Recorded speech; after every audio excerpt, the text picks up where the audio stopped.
नमस्कार, मी सौ दीपाली भूपेश कुलकर्णी।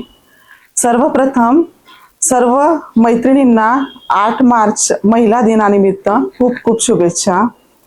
तर सर्व मैत्रिणींना मी असं सांगू इच्छिते का आपल्या मुलींना म्हणजे आपण स्वयंपाक असेल, शिवणकाम, भरतकाम हे तर आपण शिकवतोच त्यांना, पण सुरुवातीपासूनच जर आपण एखाद्या स्पोर्टमध्ये जर मुलीला आपण पाठवलं तर नक्कीच ती आपल्या देशाचं, आपल्या गावाचं नाव उज्ज्वल करू शकेल।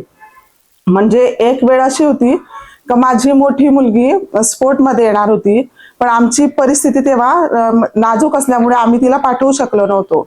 तर आज माझी 2 नंबरची जी मुलगी आहे ती सॉफ्टबॉलला आंतरराष्ट्रीय स्पर्धेसाठी तिची निवड झालेली आहे। तर ती आता चायनाला आम्ही तिला पाठवतोय। म्हणजे मुली ज्या आहेत त्या कुठंच कमी नाहीये, म्हणजे सर्व ठिकाणी मुली आहेच। परवाच आता स्वारगेटला एक अत्याचाराची घटना घडली।